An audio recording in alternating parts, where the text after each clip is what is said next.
Welcome to the Crimeycade. I'm the mad conservative crime fighter, Stephen Lucas, back again for another episode. Where are we up to? We are up to episode 46.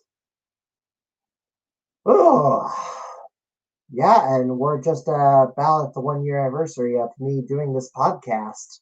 And,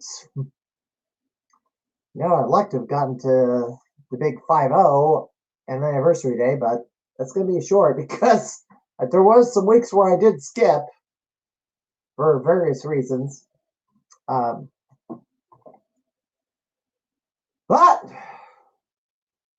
here we are. Gosh, I've been doing this a year now. Well, so I got a few things I need to address before we bring in our guest, and let's get to it. First thing I'll bring up, I've been trying to find somebody. One of these law firms, like a media spokesman or something, that's involved in these gaming addiction solicitations where these lawyers are looking for clients because, and there's dozens of them. This is just one example. Well, I'm trying to find somebody that is willing to come on the podcast and talk about this. But unfortunately, no overwhelming majority of my emails requesting somebody have not been answered, and of the ones that have answered, they have refused. They were not interested. As of this time, the class action lawsuit has not been filed that I know of, but they are targeting online service games. Something like Fortnite or Player Unknown Battlegrounds, or let's see, what else? There's Fortnite. What else was there? There's some other popular game. Minecraft? Anything that's online. Roblox. Roblox. ROBOX.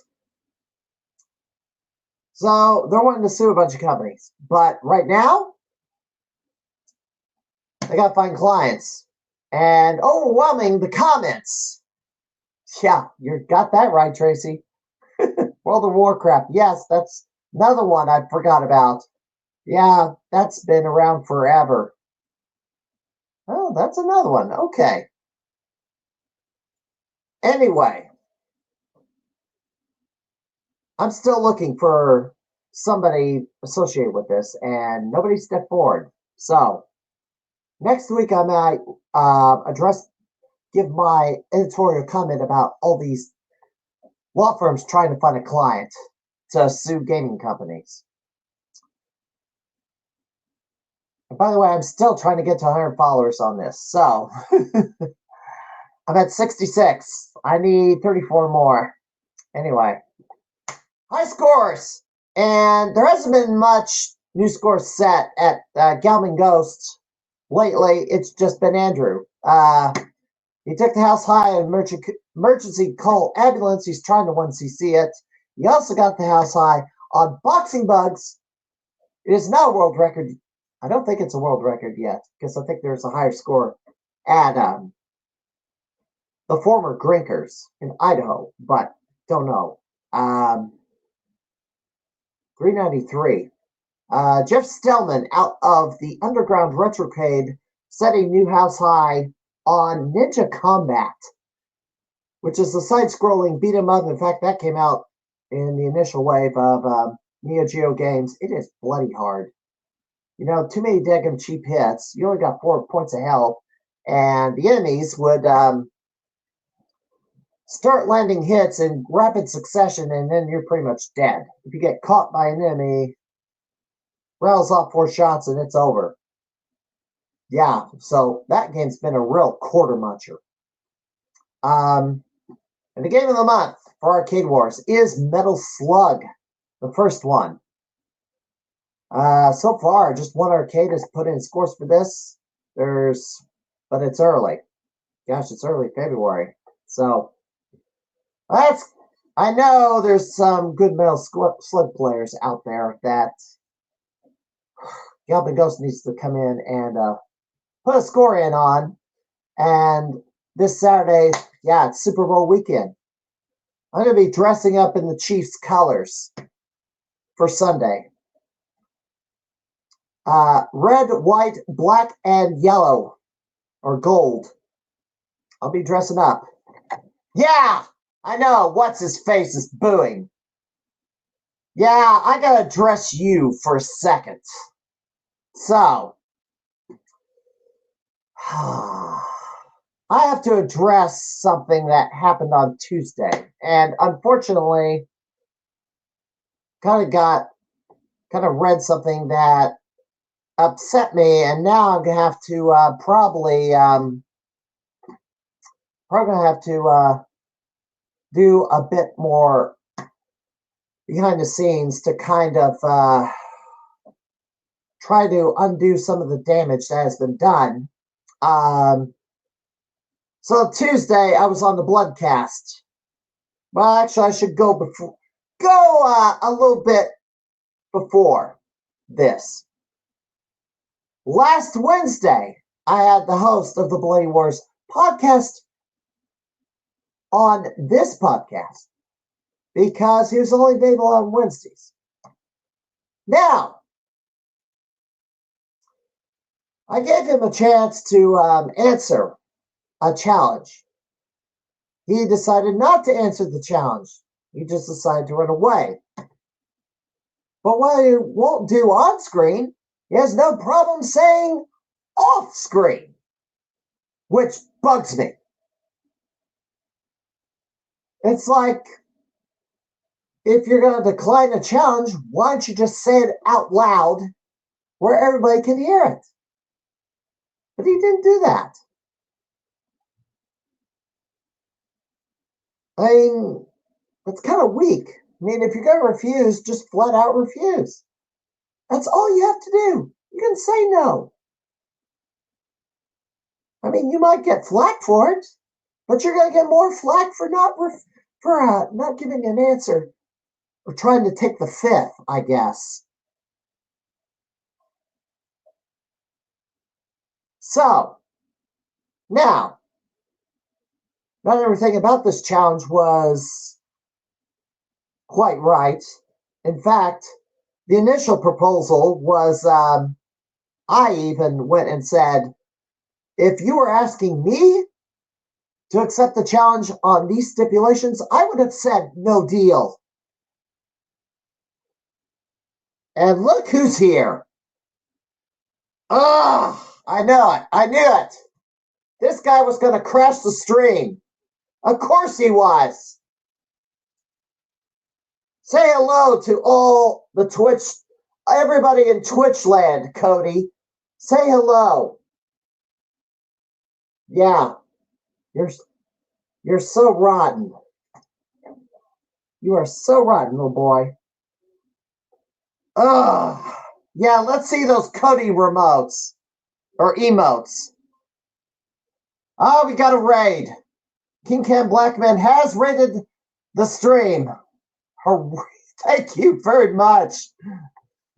Thank you very much. Welcome in, everybody. I'm just starting out the podcast here.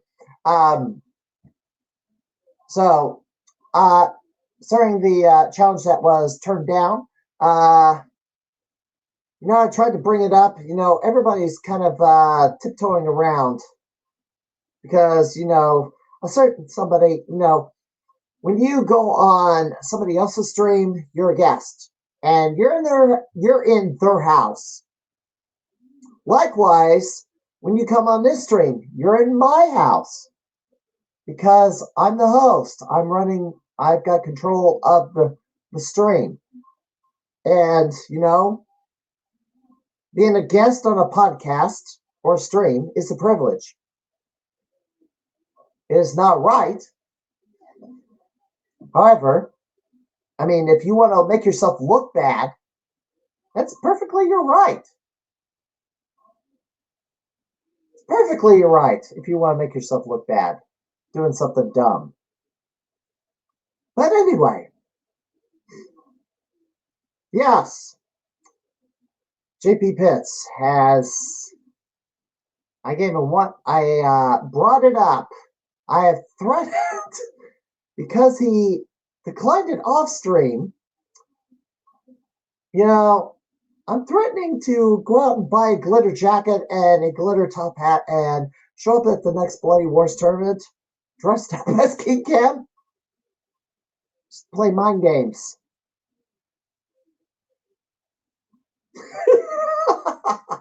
Yeah, I went online. I can get one relatively inexpensive. So, anyway, we'll see. But NFL Blitz 99 is this Saturday. Jim Patzer has announced he's not going to make it down because he is injured. So, best recovery to one Jim Patzer. We'll hope to see you around the arcade soon. Sheesh, I hope to see you at No West Gaming Classic. I hope you're going to be able to make it out there, but considering there's how much walking there is involved and you're having issues getting around, you know, if you can't make it, I mean, no big deal. Of course, I might have the chances to get guitar at the Midwest Gaming Retro Game Tournament. Now, I did reach out to Phil Moore, who has hosted the Retro Game Tournament the last couple of years. He has not been invited yet. I asked him if he was going to host it for the third year in a row, and he has not been asked. So, will the Retro Game Tournament happen again this year? Don't know. Right now, it's not looking that way at this point. But we'll have to see. But for JP Pitts, I will be, we'll have a little bit of a conversation because I did read a post that was concerning to me, and I'm going to have a conversation with this particular gamer. Because this particular gamer may not be returning to GGA, and that would not. I want this kid to feel comfortable coming to Chicago to game and hang out with us, because this person needs a lot of moral support with all the issues that this youngster has had to deal with the past several years. It's been rough. Well, I'm going to try to talk. I'm going to try to get this kid to change the mind. I'm going to get the youngster to change the mind. You know, yes, we're talking about KG here. I'm going to try to get KG to change, kind of flip. So we'll see. We'll see. I know. Thank you.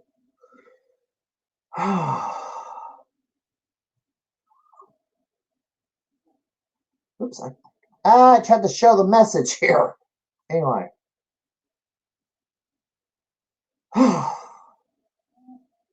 Anyway, yeah, and sometime or another, I'm going to have this kid on the podcast. Because this youngster has quite the story to tell. And it's basically a story of having to overcome all odds. And there's a lot. Anyway, we have someone in the green room waiting, and I don't want to keep this gentleman waiting any longer. So we are going to bring him in. I got to turn that banner off. There we go.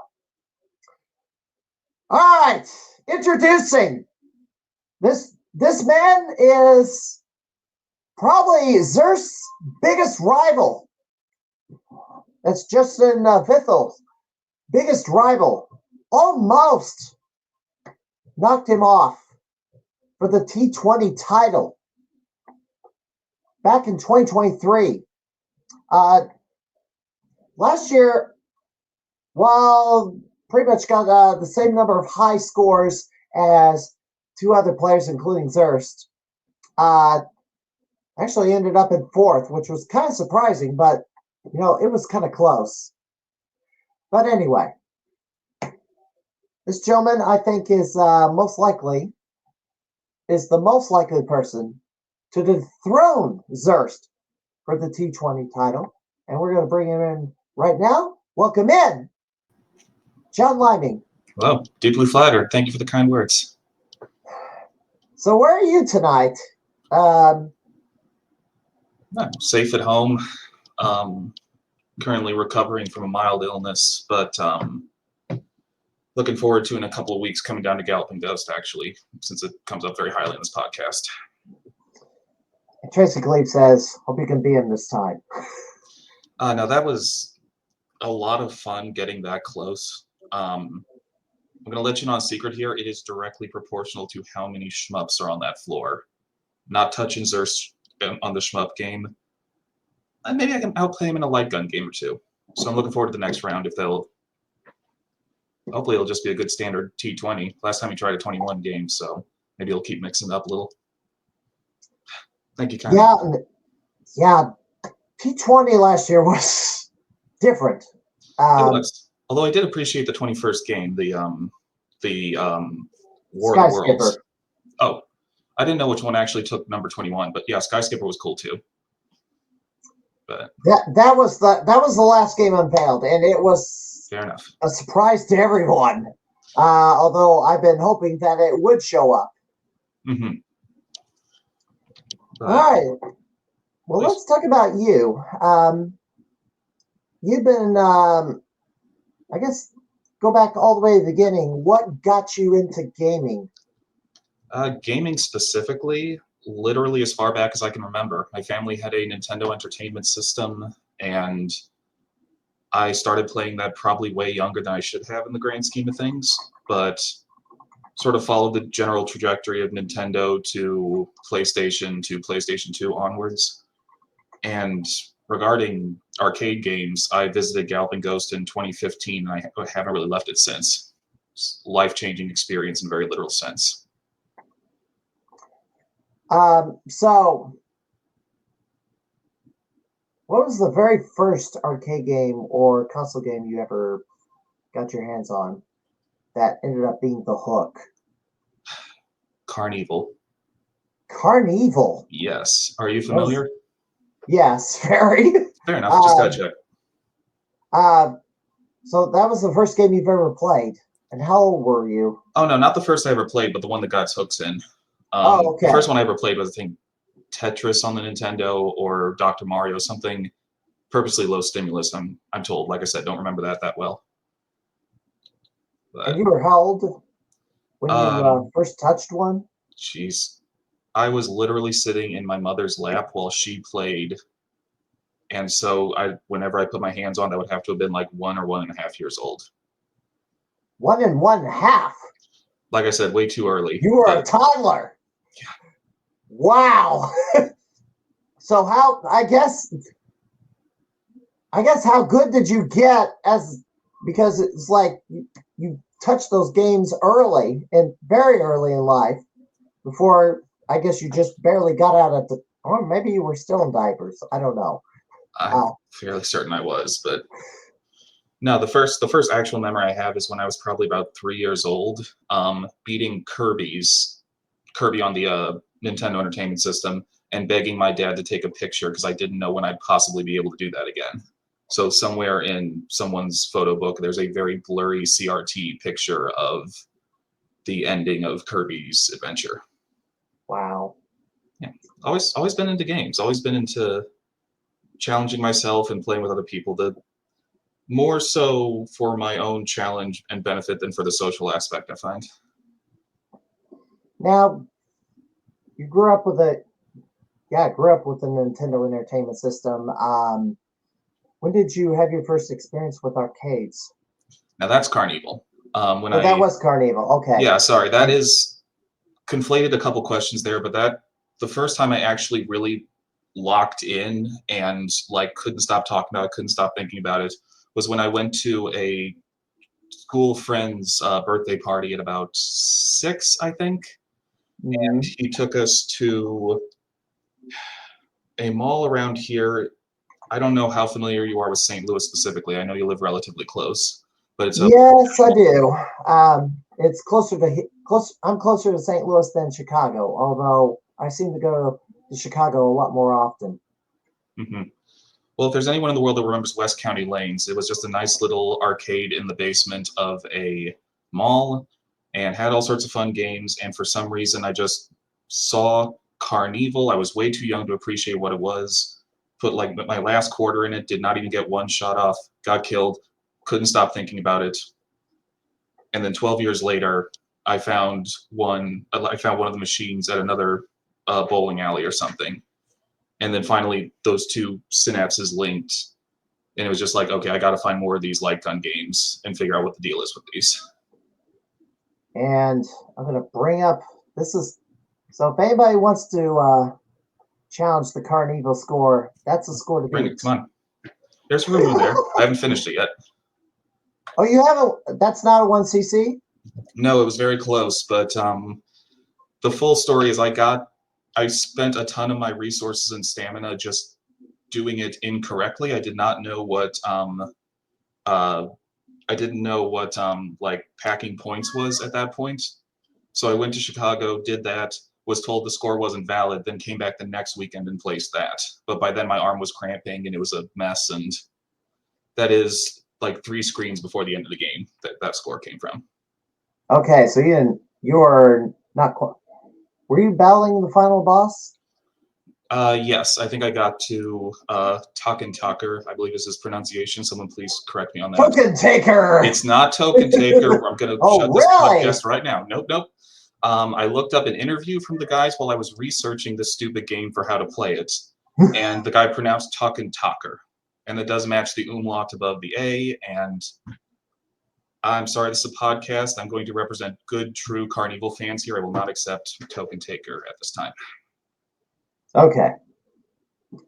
I'll have to remember that because there is a quote an informal professor Token Talk. We said Token Talker? I believe it is Token Tucker. Token Talker. As in it's Token Taker, but with a very thick German accent. Okay, so and like I said, the way there was a little group meeting of all the Carnival developers, and they all got together and they were talking about the game, and one of them used that pronunciation. I presume he knows what he's talking about. Okay. Currently at Galloping Ghost, you have says 29. Well, yeah, it says 29 world records. You have the world record in 1941, 19XX, The War Against Destiny. You have the House High at 64th Street, Cannon Spike, Charlie Ninja, Crime City, First Funky Fighter, Yamshara, Gun Force 2, which was recent, Gun Force 1, Haunted Castle. Yeah, taking that one for Pete Gorse. That is impressive. The max out for Heated Barrel, House of the Dead 3, Giant Nero Action Hero, which is Brady Reno's favorite game, although he hasn't been out here to actually play it. I would love to see him work on that game then. That was just entirely a sort of on a whim. I'd like to see someone who actually knows what they're doing do something with that. How far have you gotten on Giant Nero? Did you clear one of the campaigns? I beat the space stage. Okay. And I made mental note that you can glitch the game fairly easily for infinite points in the first stage, but didn't seem sporting at the time and just didn't feel right. I mean, you can repeatedly shoot an enemy for points when it finally disappears off the screen, and that's it. Well, there's that, and there's I think if you hit him with a shrink ray and then hit him before he unshrinks or hit him midway through the shrink, I can't quite remember, but he just gets stuck and doesn't die. Something like that. I'd have to revisit, but it wasn't on last time I was there.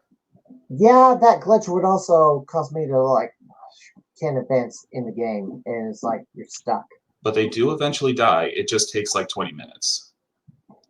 or something. I am Yikes. very much pulling out of my head here, but Okay. in any case, I'll stop interrupting you. I'm sorry. No, that's fine. It's your See, you're the guest. I mean, Thank you. I want you to tell your story because I don't think a lot of people know you all that well since you're not there at the arcade as often as other gamers. Maybe a couple of times a year. Yeah, that's kind of how I have to roll. I live in St. Louis, and the trip is 4.5 hours and requires lodging and such. So I don't often have $500 just kicking around that I can spend towards it. But when I do, it's a good time. Well, years ago, I guess not too long ago, you had an even further commute because you were traveling all the way up from the state of Texas. San Antonio, that's correct. So what's your impressions of the gaming scene down in Texas? I think it's healthier than some places. It's very much a... First off, Texas is a big place. I've only been to one city, and of that city, I've only been to a few arcades. But the pinball games in San Antonio are excellent. There's a few small homespun arcades that are very tight and clean. All the games work, and you get exactly what you pay for. That's a rarity in some places. And I think the vibe of San Antonio very much befits a small, scrappy kind of hobby like this. I know there is a pinball convention down in San Antonio in the springtime. I've seen posters for it, but I've never partaken personally. Some of the other scores you got: Judge Dredd, the shooter, Jurassic Park: Lost World.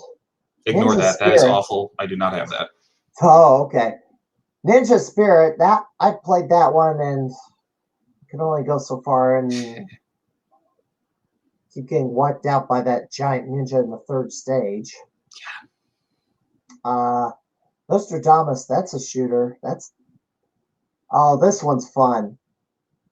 You had this police trainer, and there was a battle over police trainer too. Another one. Shark. Brutal game. Yes. Silent Hill. The Simpsons. Oh, you got The Simpsons. Andrew has not taken that one. No, yet. He's welcome to. I'm looking forward to it. Splatterhouse, Sunset Riders, Ultra Tokens. That's an Ultraman beat 'em up, and I tracked.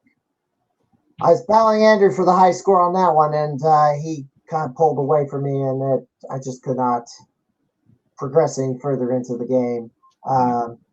Ultra X Weapons and Vendetta. Vendetta is a good best beat 'em up I've ever played, hands down. Like, Final Fight is the memorable one, but Vendetta is the technical and very classy one, I think.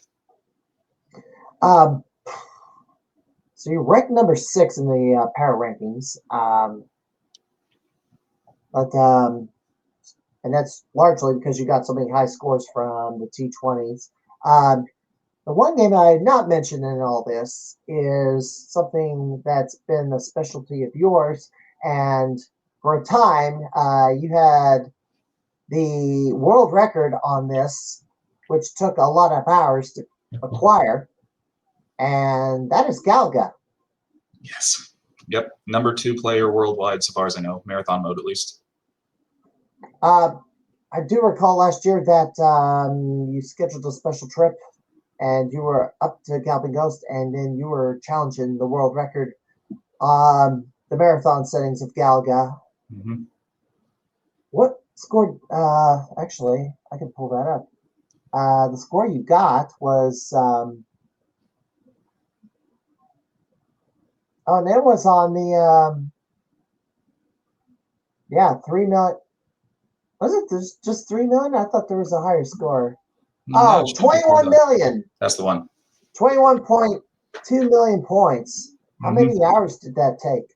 About 12 hours total, combining breaks and just a little bit of like waiting for the loops to restart. That was a fun one. So, I don't think everybody appreciates the endurance and the stamina and, having to go that long. I certainly did not at the time. So take us back to your Galaga run. What did you do to prepare yourself, your mentally and physically to go 12 hours in one session? What I did was I moved to San Antonio, and life saw fit to make its presence known to me, so to speak. It got very bad for a while, and I said, you know what? I'm not going to just fall apart here. I'm going to do something worthwhile this year. Let's do Galaga. So that was basically a start from scratch, main on my machine. Let's see if I can just do three levels. Can I do that? Yes. Okay. Now can you do it for 32 levels? Yes. Okay. Can you do one loop? Yes. And then a little place called Diversions over in San Antonio. Great place if anyone's in town. Highly recommended.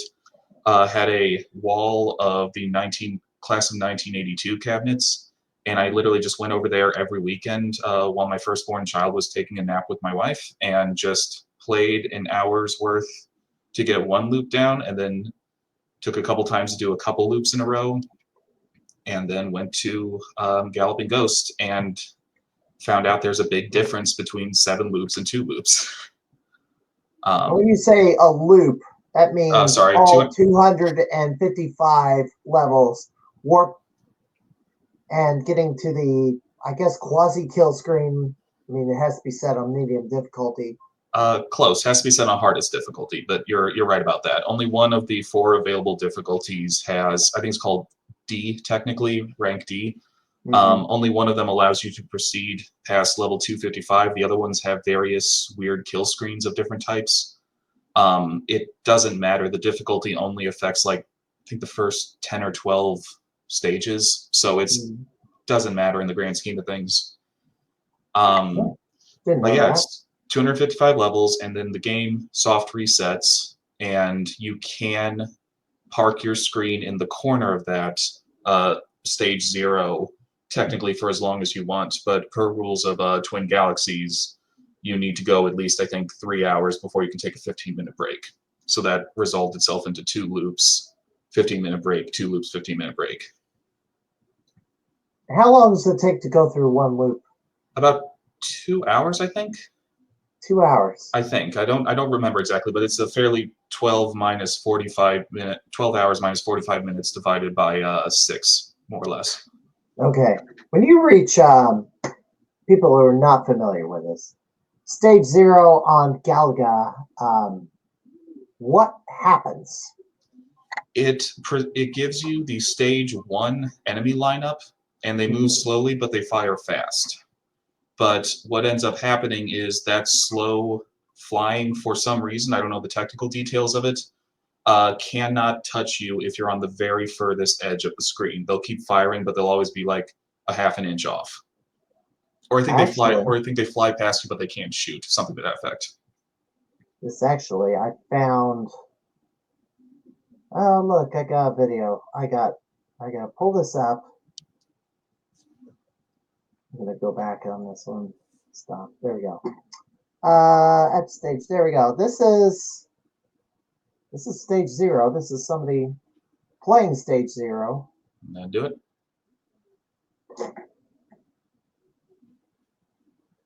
Well, they're not firing here. Right, they're going to assemble first. That's normal Galaga behavior.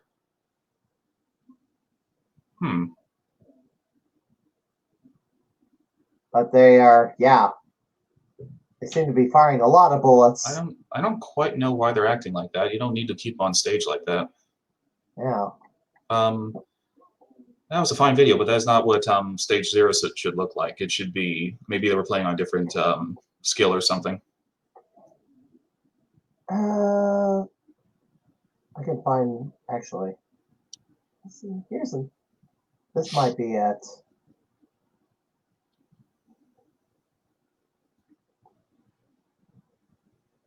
Okay, this, I believe, this is another, okay, this is 255. So he cleared the, he cleared the bonus stage, so this should come up, it should wrap. There's stage 0. Let's see. Yeah. Oh, So that's a different difficulty as well. and One of the it's kill pretty strings much, is it'll hand you a bonus stage, but then it will. I can't remember exactly what it does. I think it just gets stuck at the end. Never mind. no, advanced. Yeah, Oh, starting that is over. them playing some kind of a fix. I don't know exactly what the fix is, but on the class of '82 cabinet, that's the behavior you see. Is it'll throw a quick bonus stage at you and then stick you back on stage 1 a lot more gracefully than the original board did. And it also kind of, yeah, it will kind of behave like, I think the enemies can shoot. Now there they go. But Okay, so that behavior is a little closer than to the hardest difficulty. It'll just fly around in a circle and not be able to touch you. okay. All right. Um, so let's see. How when you got to, so how many loops did you go through before it was all over? 7th. I think I died on the 7th loop. But I just gave up with like 6 ships or something to that effect. This is all on YouTube, so Oops. the exact numbers can be verified. But Okay. my hand started actually seizing up towards the end. Oh, And that's part of the endurance part that I failed to meet. So I just barely got through enough to take the world record and then just stopped for my own well-being. And don't regret that at all, but I did learn about 4 months later that someone else took the record from me anyway. So it was a flash in the pan, but it was fun. yeah, don't you just take that? It It's just like you falls. spend all those hours and then boom, somebody out of nowhere just steps up and takes it. Yes, Tracy, I can take it back, and in fact will, I think. I am going to try and go in March. Don't hold me to that, but I'm quite a bit healthier and quite a bit more mentally stable than I was, so I'd like to see what that translates to in terms of literal Galaga return. And here's the leaderboard for marathon. I'm gonna show the screen again. Bouncing around from window to window. There it is. That's you right here, number 2. Yeah. So now the score to beat is 27.5 million. That's about 2 extra loops. 2 extra loops. About that, yeah, I think. Okay. And I should clarify, nothing against Noxel. Frankly, I don't know him either way, but his work was superb and his gameplay was quite a bit better than mine. It shows in the score. So hats off to him, and of course hats off to Jordan Dorrington, who kind of kicked the whole 20 million hurdle over in the first place.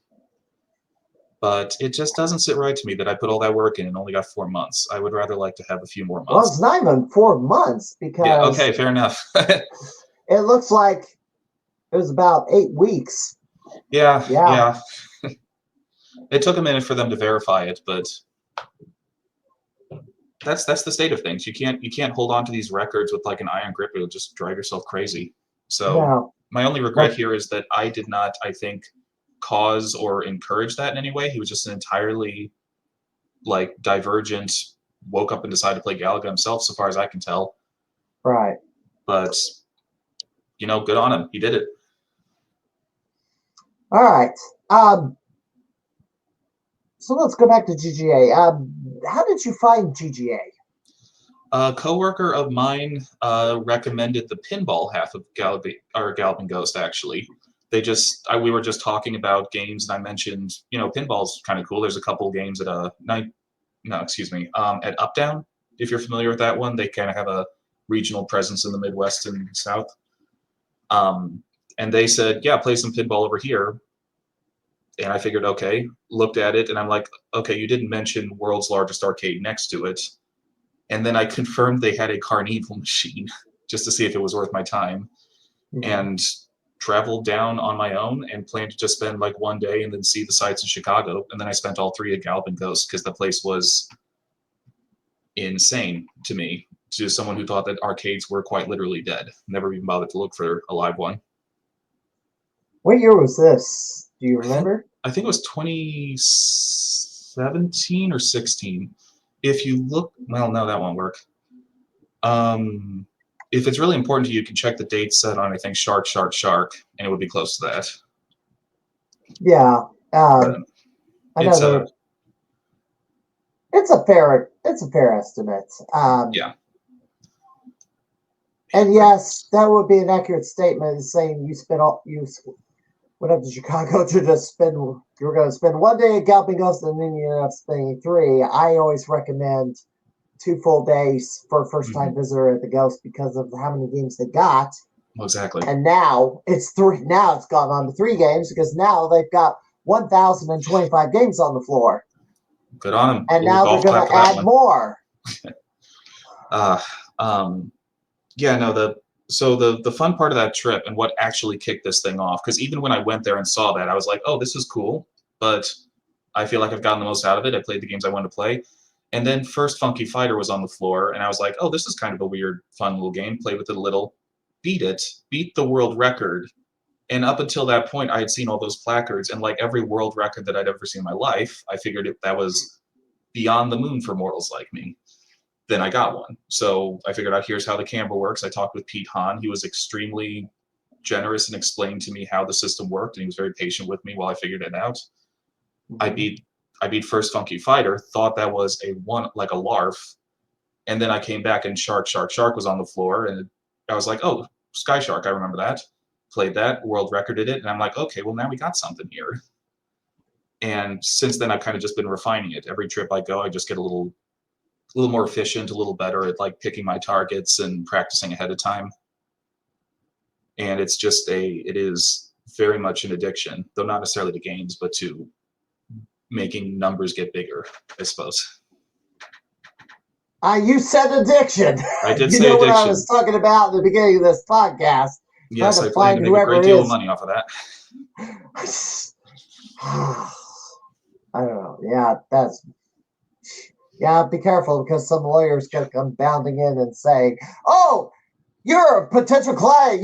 We're going to sue the Galloping Ghost Arcade because you caused an addiction." Like, give me a break. Yeah, I don't.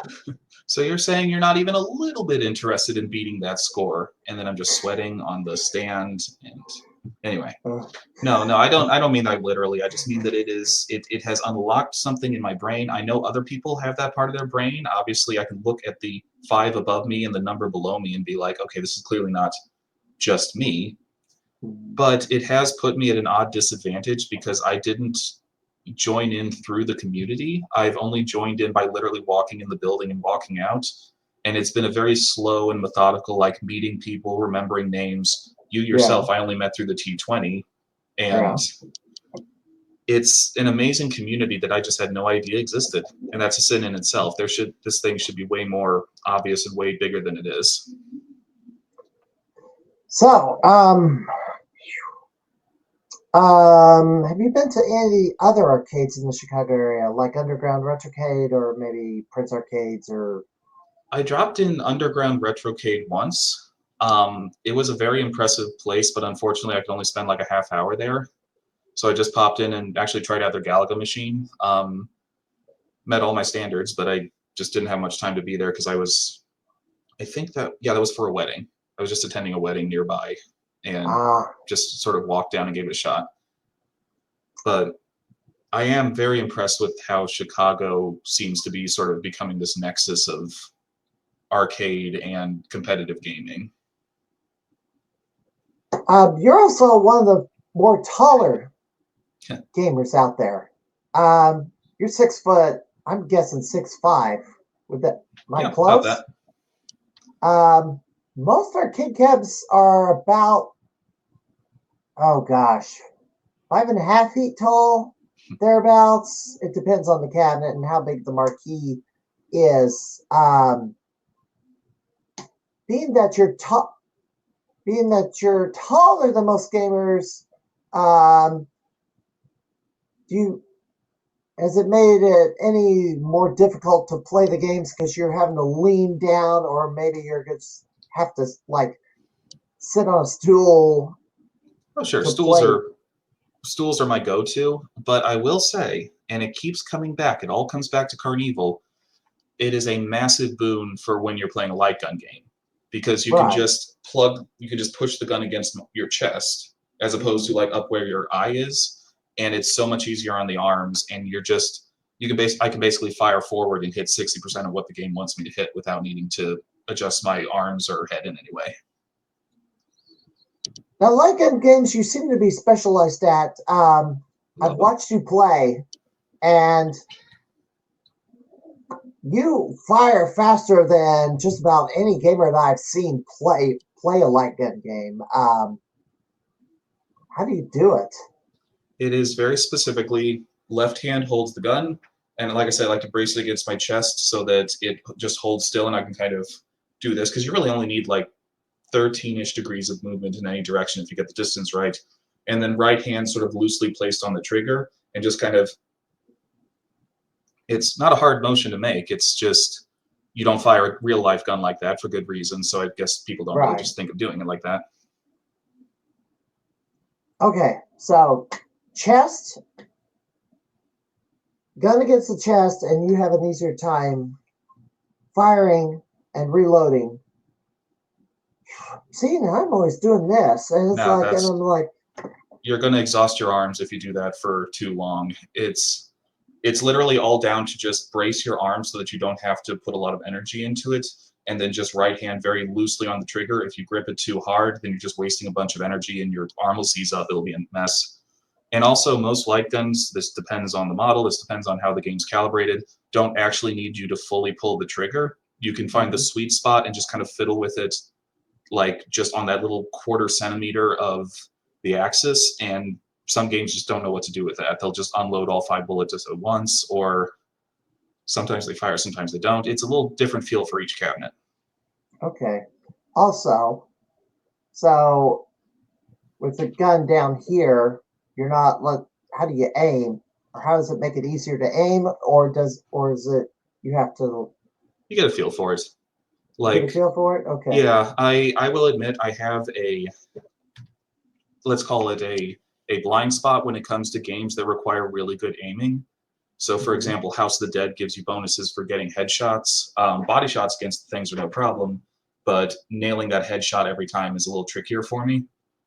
But with enough time and enough just muscle memory and feel for it, you can just adjust the gun barrel just slightly like this and get all the results you need. And this is the one, and not every light gun game has a HUD, which is basically will tell you where the gun is pointed at on the screen. There's games that a lot of them don't have that. Yeah. Which I personally have always preferred. I feel like it takes too much of the fun out of it by putting the target on the screen. Ditto with the machine gun models. I get why they're there, and they're a lot of fun to play with. Played Razor Storm over the holiday when I was visiting another arcade in Indianapolis, Boss Battle Games.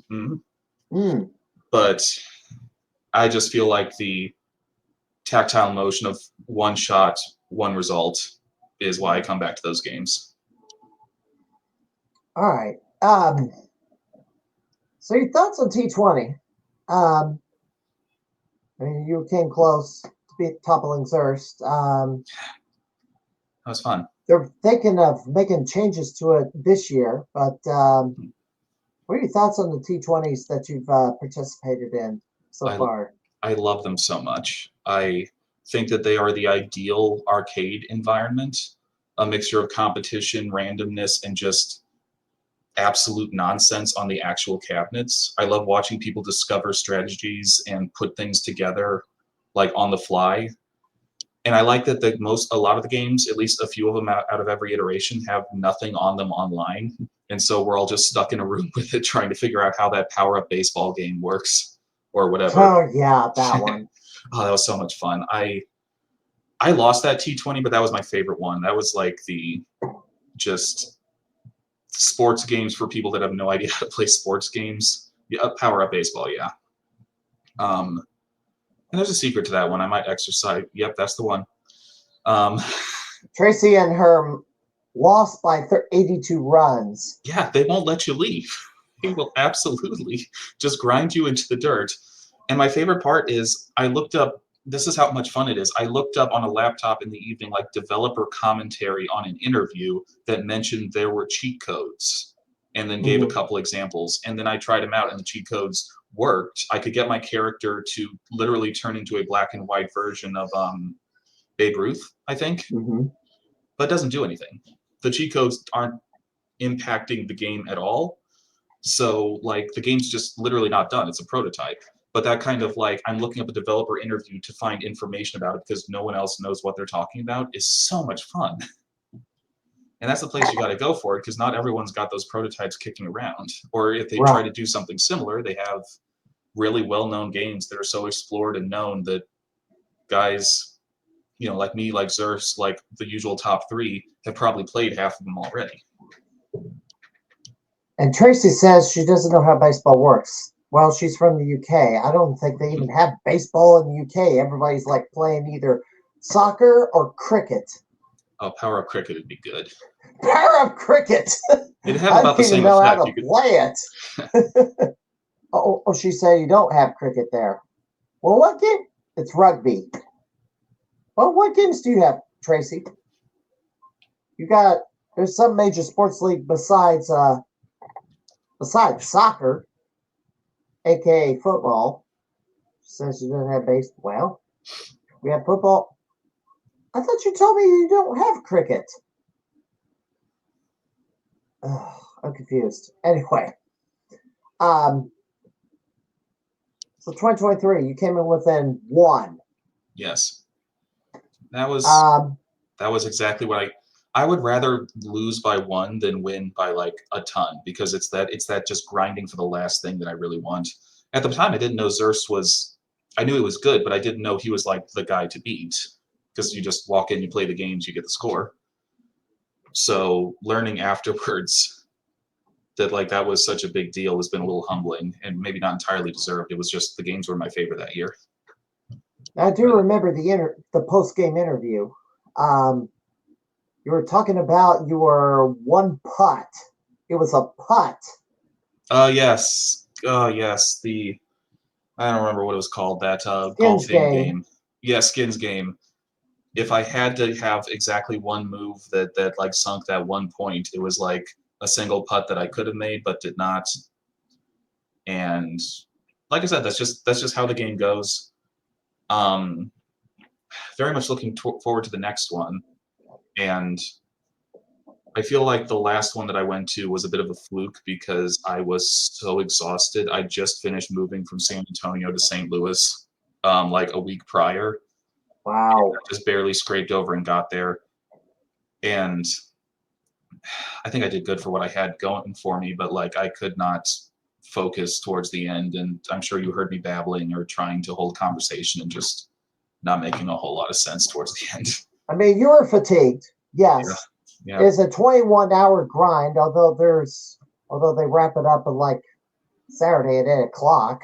No, 21-hour grind just on the floor, but it's the studying at home and in the hotel room where the actual moves happen. So I think I was operating on like 3 hours of sleep a night for a couple days straight.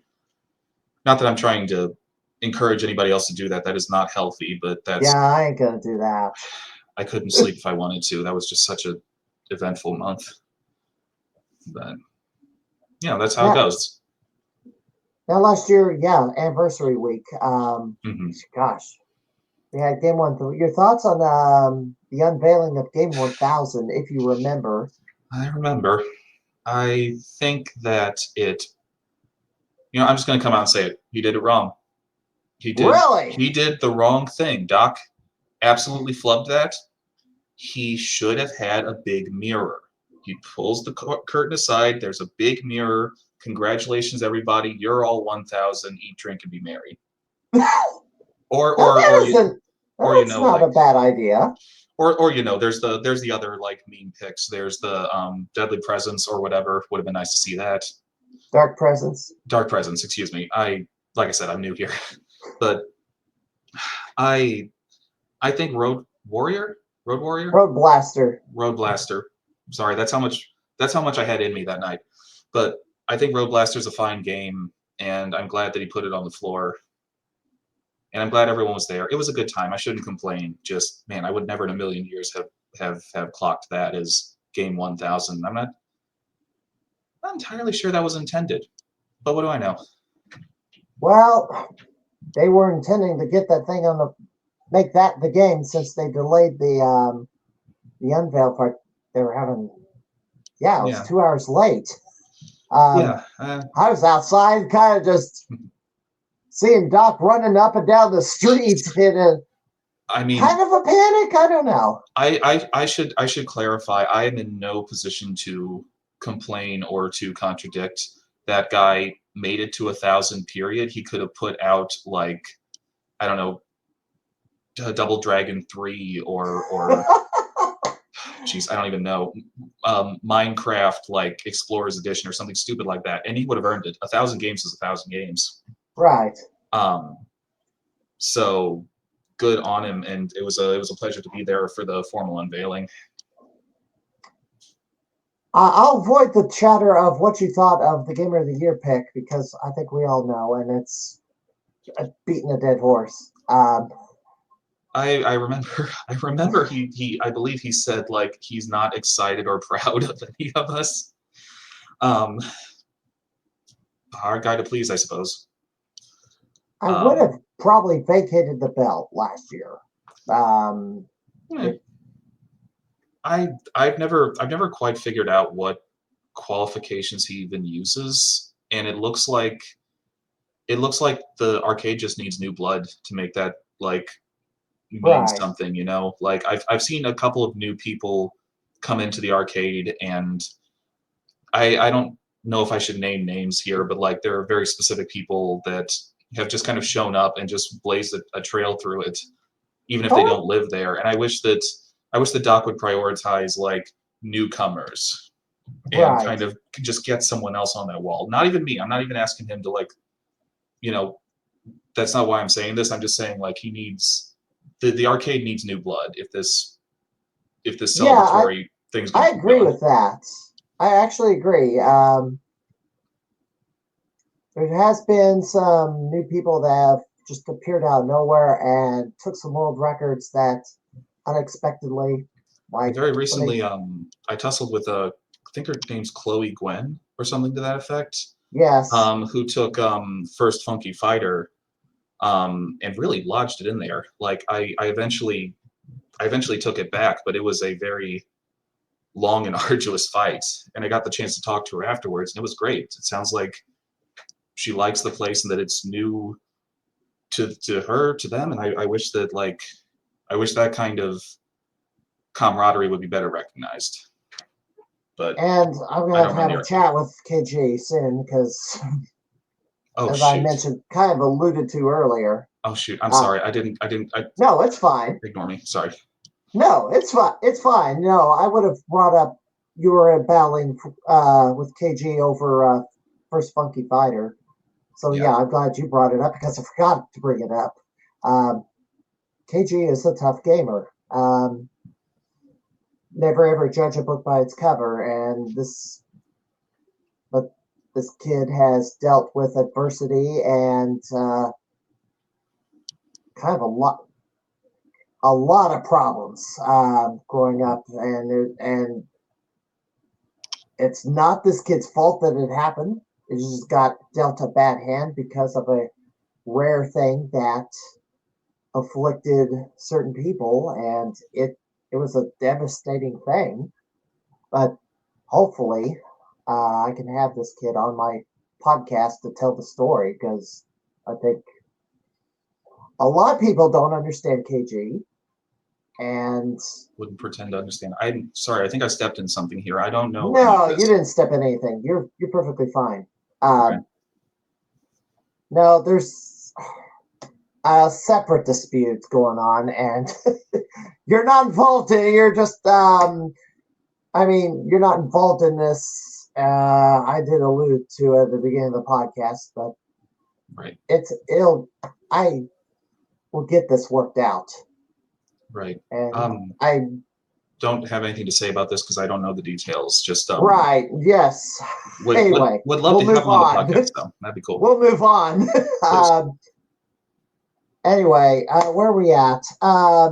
Okay, so I guess I should ask this. If you were chosen for Gamer of the Year, every Gamer of the Year gets to choose what game they want to put on the arcade floor. And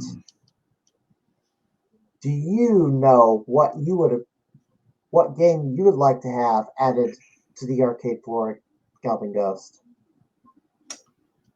I am a stickler for tradition. I would like to see a good Time Crisis 2 on that floor. I think They don't have it.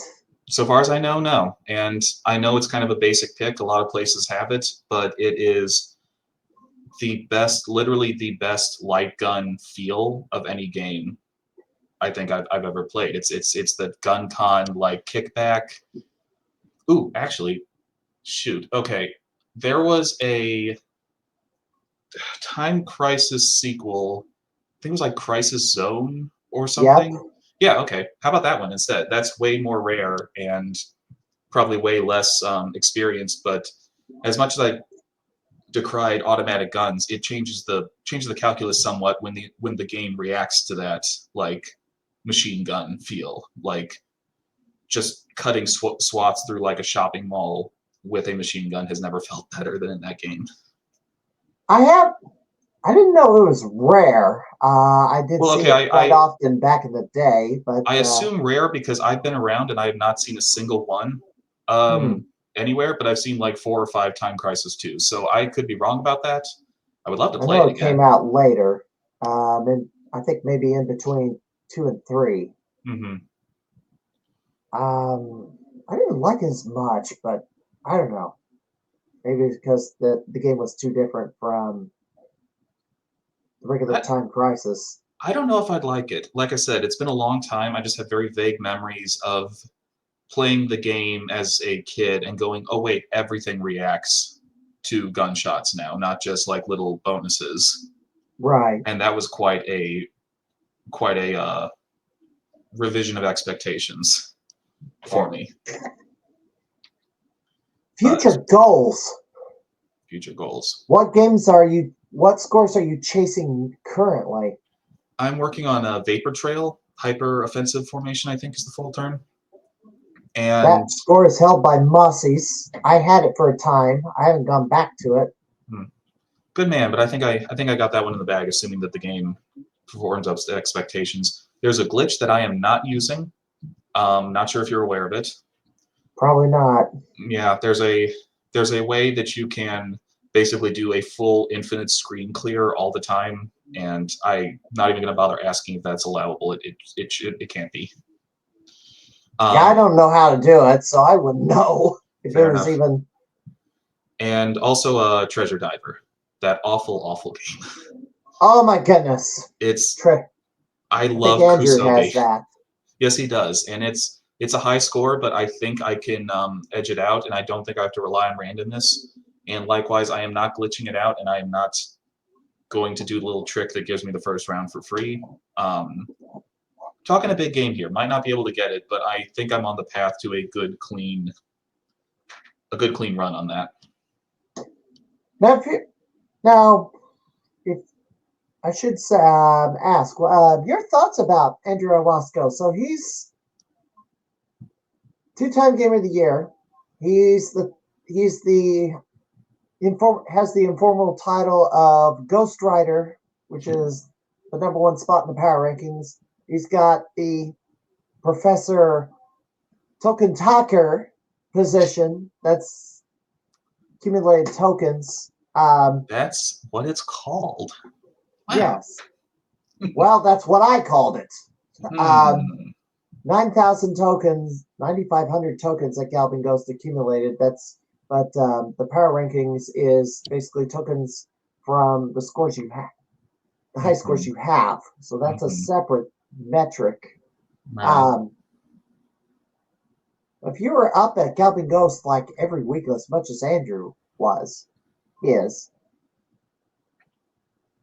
you think you could catch? I know it would take a while, but do you think you would have the capability to chase down Andrew and maybe kind of take about 100 scores at Galloping Ghost. I would have said no, but then you mentioned it was a Carnival reference. It feels weird to just leave that on the table. No, okay, all joking aside, I don't think of it as a me versus somebody else kind of problem. I play the games I play the games that I like. I don't have... Hold on. We had a time, so my stream just froze on me. Okay, we're caught up. Go ahead and start your answer again, because I don't know. I lost signal. Okay. I'm on Wi-Fi. Go ahead. Well, okay, funny answer is it's named after a Carnival character, so I got to take it. It's who I am at this point. But the more serious answer is I make it a point not to be about a specific person, because I feel like there's just adding bad vibes to a small community like this. I can't make enemies. I can't like make it about a specific person. For all this talk about Zurst and stuff, I kind of feel bad about it because I don't want it to be like who's going to beat this guy, who's gonna knock this guy off. I don't. He's a guy that's really good at arcade games. I hope he plays them and gets way better at them. I'll happily accept who's going to win the T20. That's a much more impersonal question. And who's going to become the Ghost Rider, or would you like to be Ghost Rider? I'd say yes in a heartbeat. Sounds like fun. But I'm not gonna make it about Andrew. He's, so far as I know, a great guy. I don't talk with him much, but occasionally we shake hands and talk shop about what I'm playing, and scores speak for themselves. He's very talented. What are your thoughts about some of the other gamers that are, or some of the other regulars that are up there? James White is a well-known figure at Galloping Ghost. There's also... Yeah, I think he's the one that invited me to the T20 in the first place, if I remember, if I got the name right. I might just shortcut you here. I don't think I've had a single bad experience with anybody at Galloping Ghost. Maybe people have bad experiences with me. I can be a little... My brain's a little flaky when I'm in the middle of things, so I don't think I've ever had a single stable discussion with anybody except for this podcast. But that's why I had you on, because I don't think a lot of people don't know you as well as they, I guess, is kind of get to know you a little better type of a deal. I would like to meet more people. Like I said, the community is awesome. I had no idea it existed, and it is kind of like really fun in life to just accidentally like kick a rock over and then find there's just a colony of ants just doing their thing and making waves and learning things. And it's like, I want to be a part of this.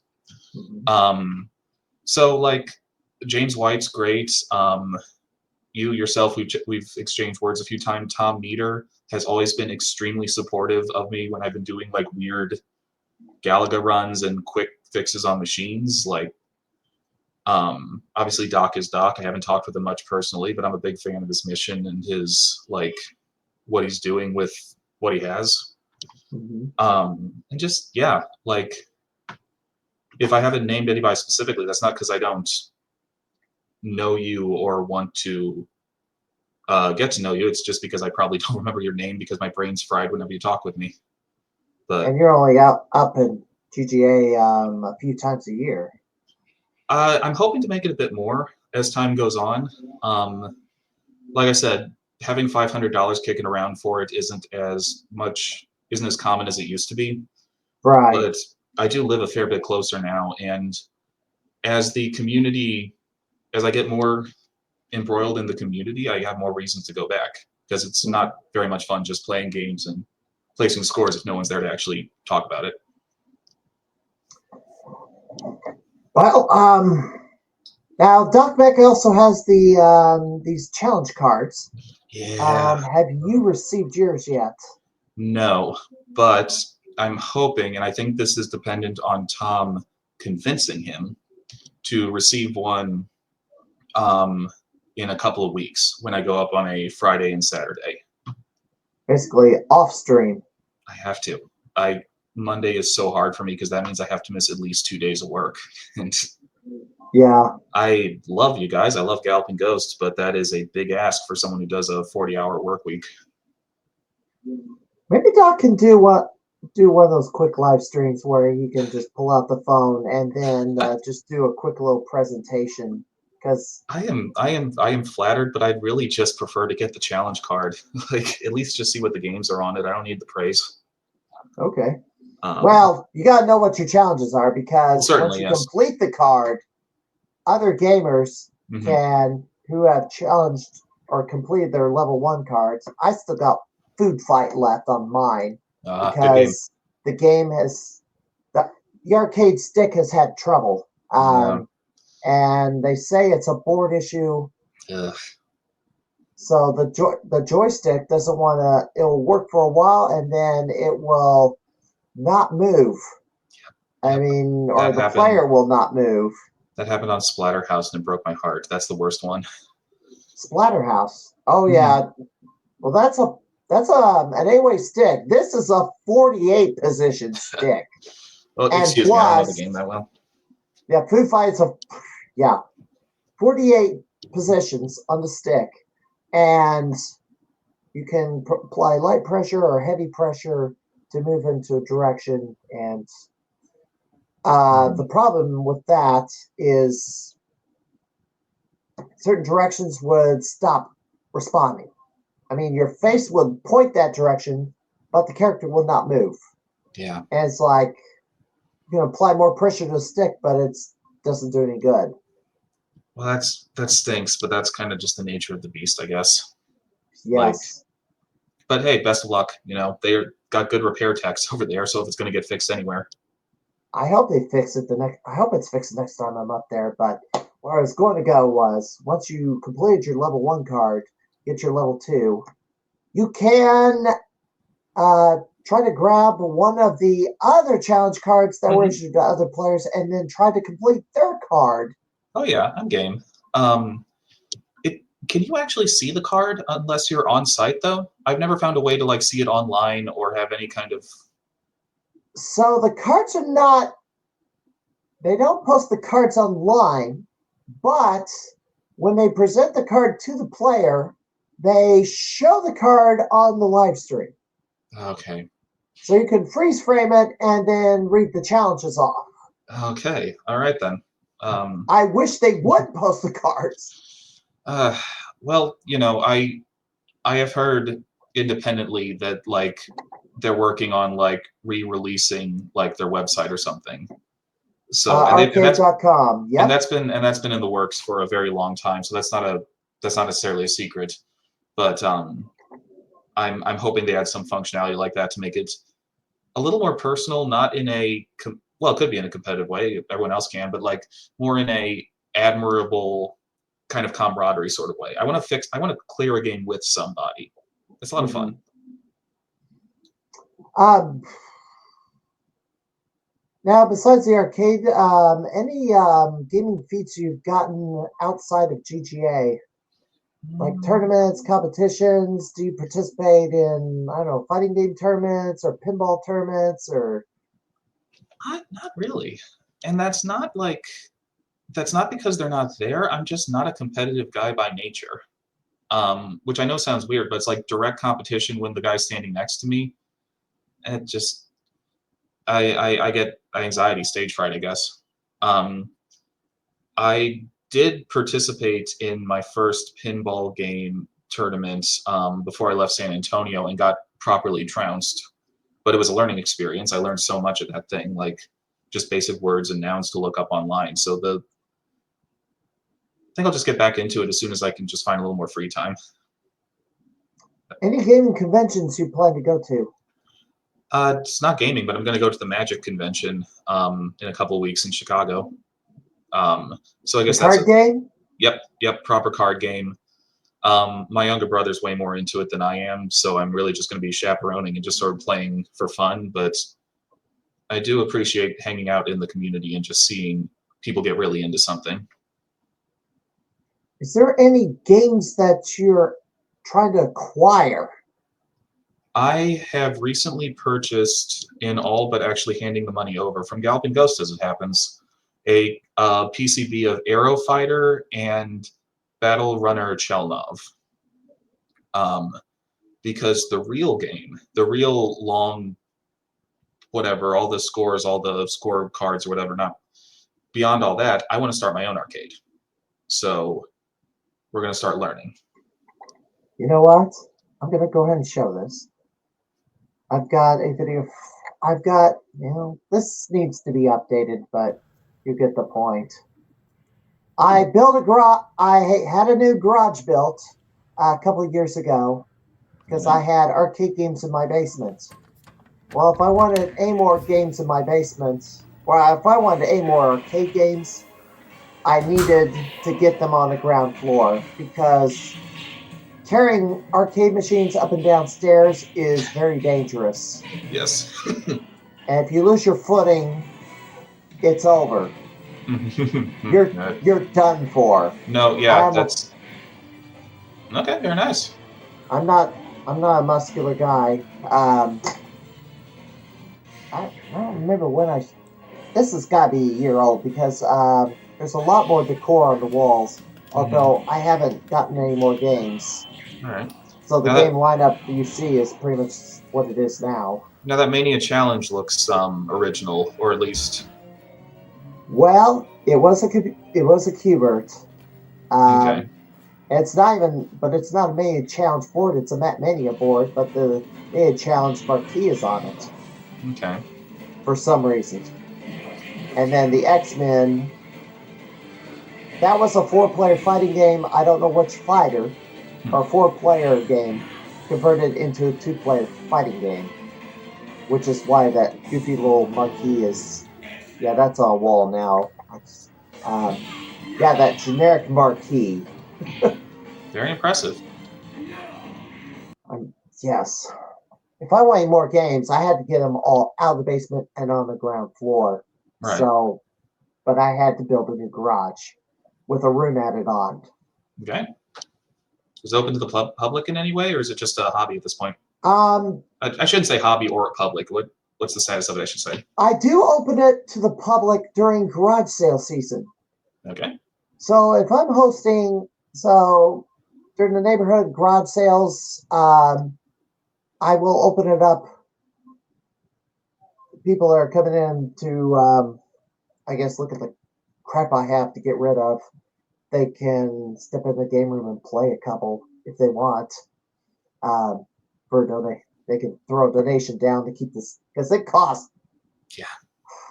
$40,000 to $50,000 for the new garage and all the stuff, and building it out, the insulation, paint, walls, drywall, the loft to use as storage, and there's a heating and cooling unit in that also. So for winter time, keeps that room heated to a certain point. Although summer months, I haven't had to run the AC all that much because I'm right underneath the tree, and it's kind of kept it pretty cool. So, well, hats off. Sharing it's important at this point. Like, just I feel like arcades in general are kind of on a precipice right now. Kind of just could keel over either way. But like, getting more people interested is the important thing. That's what matters right now, I think. You believe arcades are about to keel over? Not keel over, like just disappear off the face of the earth, at least not immediately, but more like I've had a lot of time to think about it, just like, where will this go? Where will it just stay here? And I think it's like, I want places like Galloping Ghost that clearly want to get these games out there, and they want people to experience the weird ones. The weird ones are the important ones. The ones that the ones that we've all played already and already have console ports and stuff. They're fine. They're great. But like, it's the weird stepping stones from one point to another. That's where the actual history is. And it's like any place that puts those out is doing the world a favor. And I'm scared of a time when like every arcade's just going to be the same 20 games that we've all played a million times. And that's why I went with Chelnov and Aero Raiders, aside from them being relatively cheap, is like, if I ever show these games to somebody, if I ever build these into cabinets, I want them to be like weird and like not something you can easily get from whatever barcade like is in the city. I will say this. I think arcades are in quite a good place because of the arcade restoration scene. People are finding these rare oddities that maybe have been forgotten about, maybe been converted into, gosh, another game. Like here's an example: Enigma 2. Hmm. I only know of one person that's ever had one initially, and that's a gentleman, Jason Kopp in Ohio. Well, as time went on, I've encountered, let's say, somebody had the marquee mounted on a wall in McLean, Illinois. I know. Have you been to Arcadia in McLean on the way up to Chicago? I have not, but if you don't, could you give me that name again, please? It is called the Arcadia. I'm going to put in comments. The Arcadia, which is America's Playable Arcade Museum. Okay. It is before you get to Bloomington, on the way up on I-55. When you go past Lincoln, you got past Atlanta. There is an arcade there, but it's only open certain days and hours. But it's owned by the same person, John Yates. The Arcadia in McLean has been open for quite some time. It's on the triangle. Okay. They don't have a square; they have a triangle. They converted. Yates has the main arcade, and then he converted the upstairs to a bed and breakfast. Okay. And there's arcade games in there, and the Midway Monsters stayed there after the Illinois Game Con 1 year as a hangout after hours. Across the street, there's the bank, and it's full of pinball machines.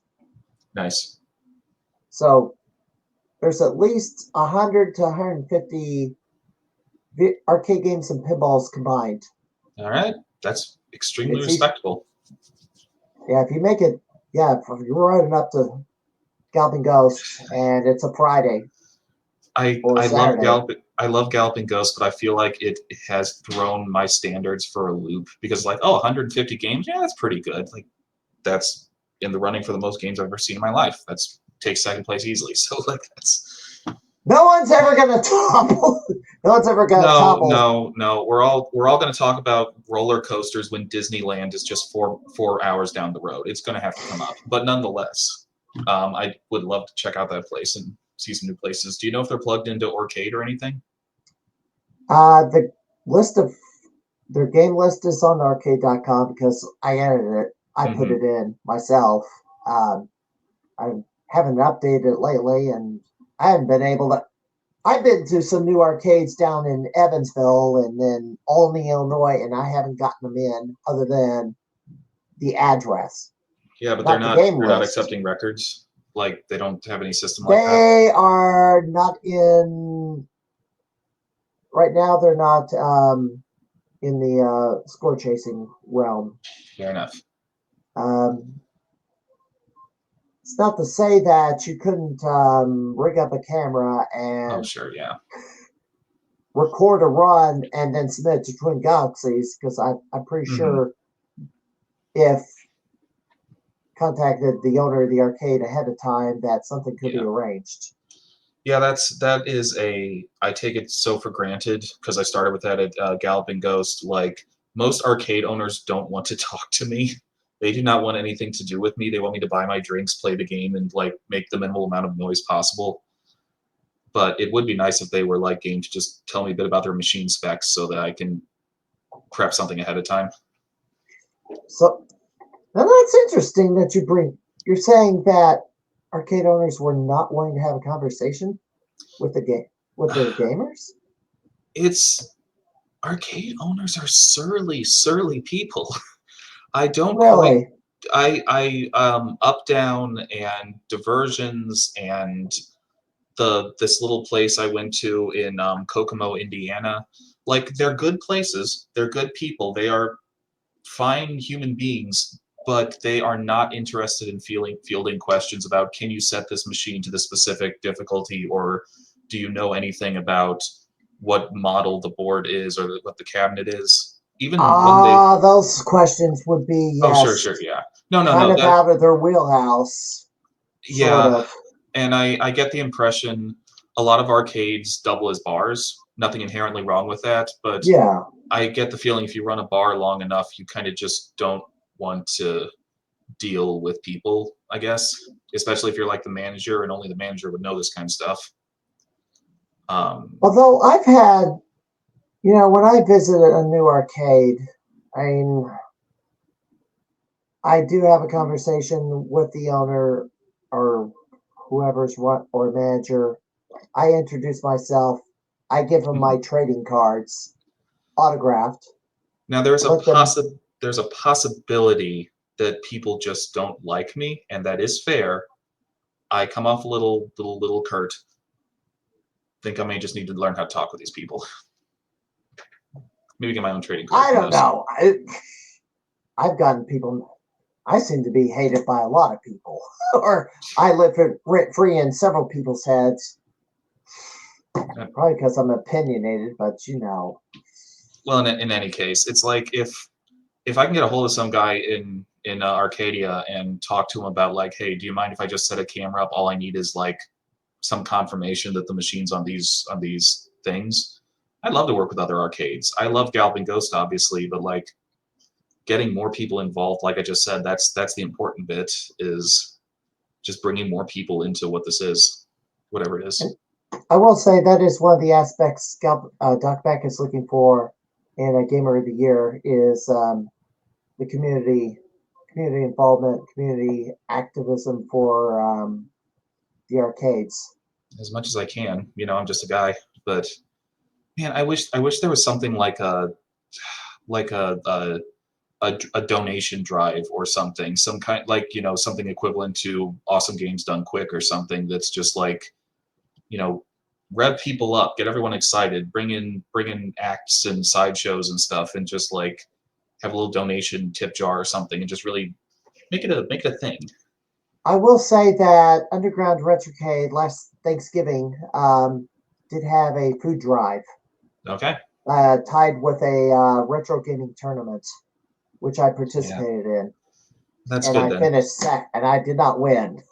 I think I finished second Still impressive. overall, but yeah, so close, and I was just like, got beat. It is what it is. Maybe next year. Yeah, I would have thought there would be some more charity tournaments and stuff. It feels And I like know it the missing. pinball scene does. Hmm. Gamers seem like predilected, I guess is the word, towards that kind of stuff, and it always works so well. I've never really heard of like an absolute bust of that kind of activity. And they tend to grow massive, way bigger than you'd expect once word of mouth gets around. So it's good for advertising if nothing else. I don't know. I don't know. I'm just spitballing. Memorial Day weekend, Chicago is going to have one of their giant fighting game tournaments, Combo Breaker. Do you Oh have yeah, any okay. interest in the fighting game scene? Those people are monsters in the sense that they're just so good. But I have wanted to get involved with the FGC to some capacity. I know St. Louis has a bit of a scene, Do so you just a think matter of you'll ever practicing enter every. Bloody Wars tournaments? This is the first I've heard of it, I think. Um, like I said, I don't talk with people in the community very much, except when I'm literally on the floor. Um, I will ask you for details about it, though. So, besides the NFL Blitz tournament this Saturday, March the 8th, they're going to have a tournament up at the Headless Horseman Arcade. That's the new one in Wheeling, Illinois. Okay. There's another game that's not been announced for the March the 22nd. I think they're going to do Mortal Kombat 1 again. Okay. However, April 27th, they have announced that a game that I've asked for, Breaker's Revenge for the Neo Geo, will be the game.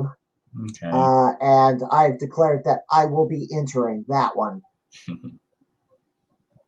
I Best of seem luck. to have had better luck with Breaker's Revenge and managed to knock off Josh Pitts like 10 times in a row. And he kept wanting a rematch, and then I beat him again. And it was like it got comical, which led to the best of 7 challenge down the road, Nice. which I did not win because he beat me twice. I got the first, but then he beat me in the rematch, and then the rematch after that. And I got a match with Norbert Vale, President's Day weekend. I will be, I don't have that on my screen. I was supposed to throw that up, and I haven't. I gotta find it now. Where the heck is it?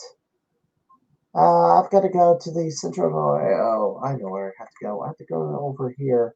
And is it on this? There it is. I'm going to throw this up here. Oh, hang on. There we go. Presents. Stops. Oh, there we go. There it is. Very nice. Me versus Norbert Vale. As you can see, he's the reigning Bloody Wars champion. All right. That is the hardcore. He's got the hardcore belt too. I don't think he's the hardcore champion at this today, but I don't know who has the belt right now. Mm-hmm. And obviously, yeah. Dang, This it's is got to beat gonna on be T-shirts. That's a good T-shirt. yeah, T-shirts.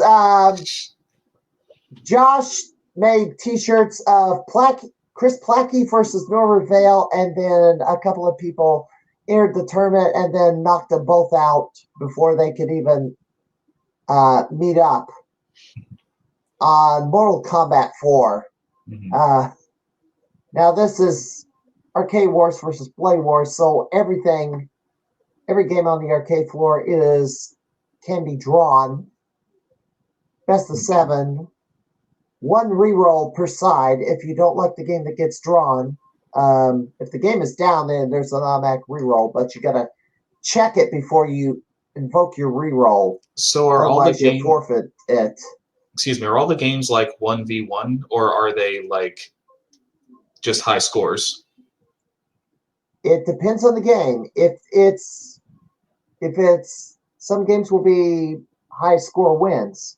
If it is a fighting game or versus game, then yes, you will be playing against each other on the versus game. Let's say Street Fighter, yes, you're going to be playing Street Fighter, and 2 out of 3 matches. Did Street Fighter have 2-player? Yes. Wow. Okay. Street Fighter 5 does not. Oh, excuse me. The arcade version of Street Fighter 5 that has to have 2 linked cabinets for you to even do a player versus player on it, which Yeah, is sorry, I bizarre. remembered something from somewhere anyway. The original Street Fighter does have a 2-player mode. Okay. I don't know.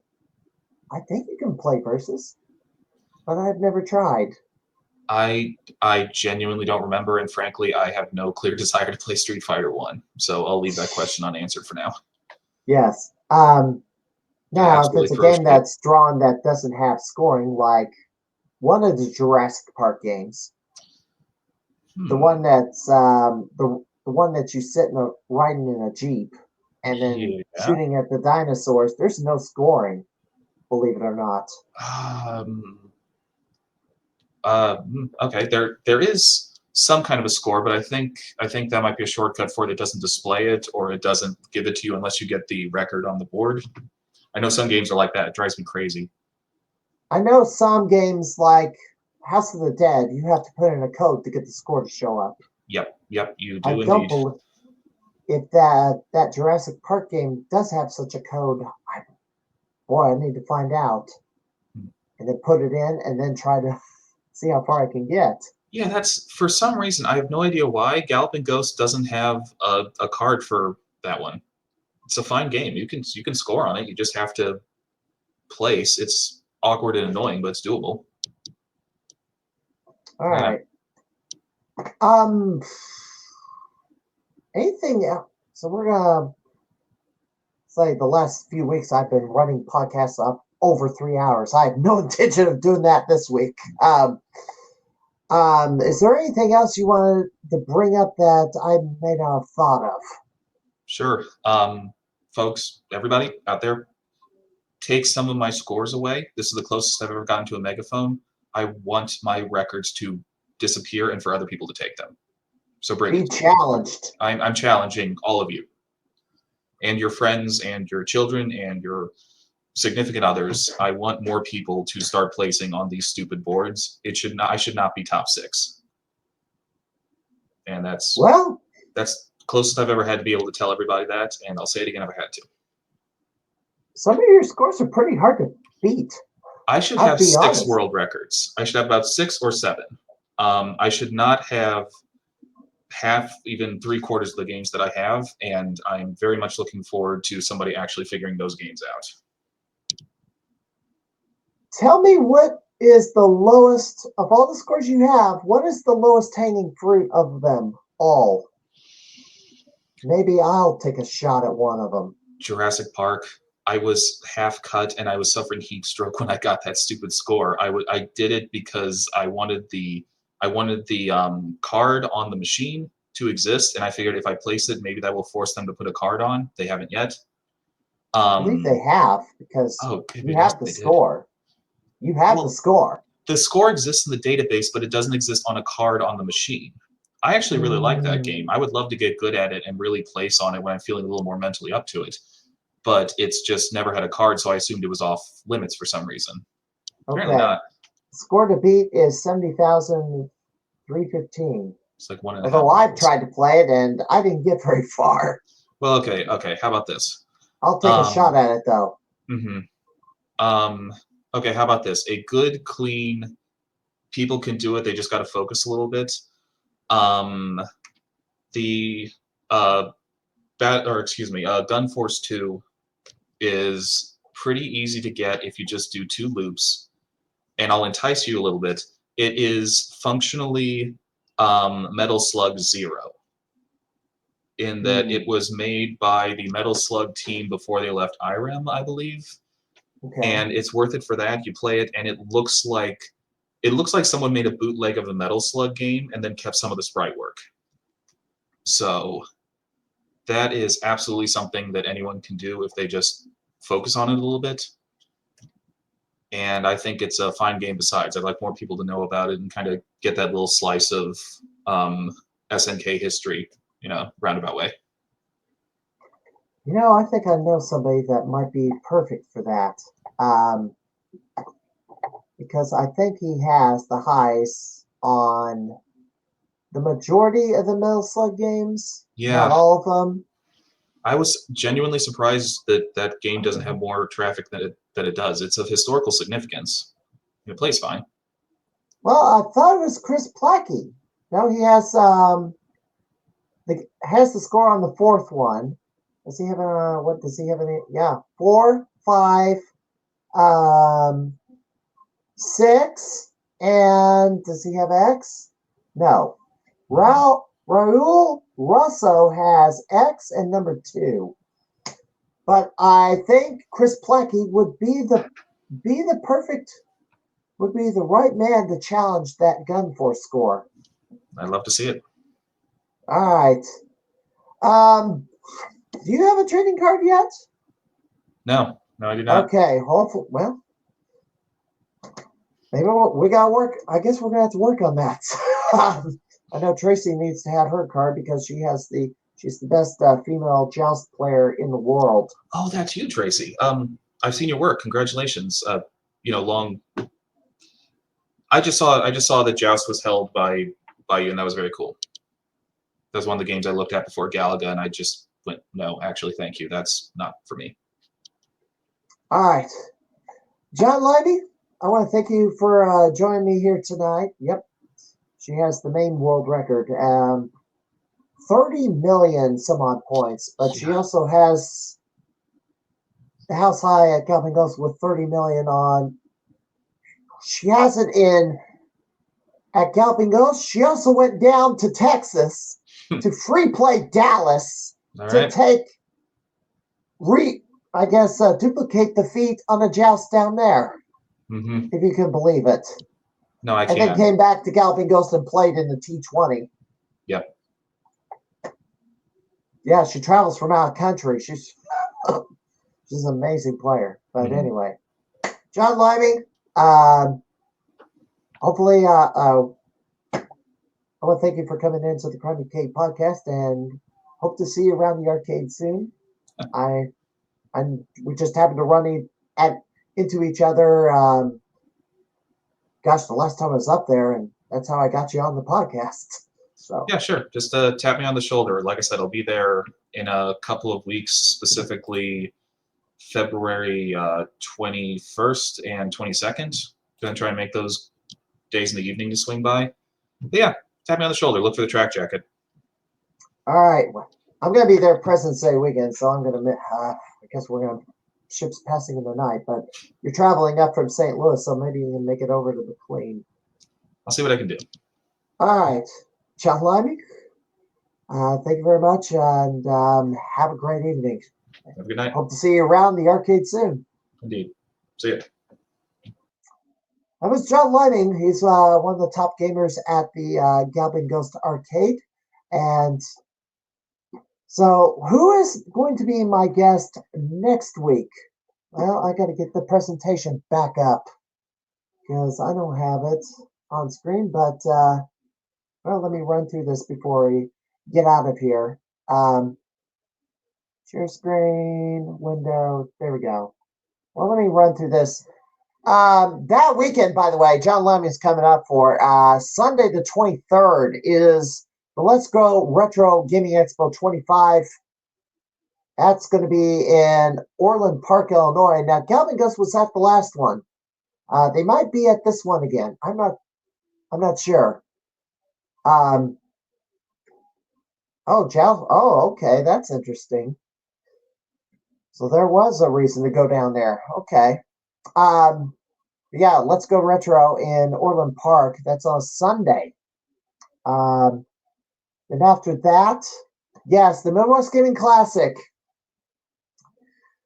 This is going to be number 21 for me.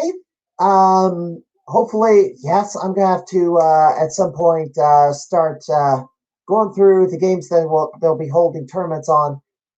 Don't know if they're going to do a third retro game tournament.